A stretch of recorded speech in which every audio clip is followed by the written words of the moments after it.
Finally, Creamline Cool Smashers pasok na sa semi-finals. Matapos nga pong talunin mga idol ng Creamline ang Farm Fresh Foxy sa loob lamang po ng 4 na set, nakita natin na talagang lumakas po ang Creamline. Kung makikita nyo sa starting lineup ng Creamline, ginamit na ho talaga nila ang kanilang pangmalakasan. Si Pang Spanaga, Gia Morado ang setter, si Bea De Leon, Tots Carlos, si Bernadette Pons, at ito po si Gemma Galanza. Napansin din natin dito mga kaibigan yung consistent po na play ng Creamline. Yung offensa at depensa nila sobrang kapansin-pansin na talaga nagbago at lumakas. Nung set 1, di kita lang naman yung score, 25-23, panalo dito yung CCS. Pagdating po ng set 2, nakabawi ang Farm Fresh at medyo matindi yung lamang nila. Pero pagdating po ng set 3, nakita naman natin yung consistent na play ng Creamline, 25-23. And then doon sa set 4, ibinuhos po ng Creamline ang kanilang pinakaalas talaga, no? Yung sinasabi natin pang malakasang lineup at sistema. Ang nakikita kasi natin dito mga kaibigan, basta nalilesen po, no, ang mga errors ng Creamline at hindi sila kinakabahan, sila po ay nananalo. Kapag mga long rally, napapansin nyo, madalas sumusuko po agad ang Creamline pero hindi doon nagtatapos ang laban. Sa mga spikes at follow po ng spikers ng Creamline Cool Smashers, nakita natin yung consistency.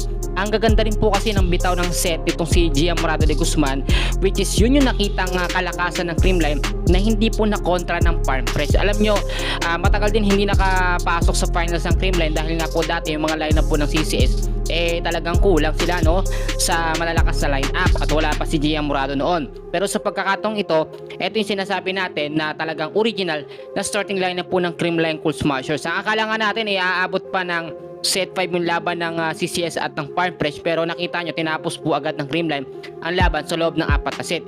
Marami nagsasabi na dehado pa rin daw ang Creamline dito sa Signal sa finals, dahil nga po dalawang beses na tinalo ng Signal ang Creamline. Pero alam nyo, napag-aralan na po ng CCS ang kanilang gagawing estratehiya once na makalaban ulit nila sa finals. Ito nga po kupunan po ng Signal.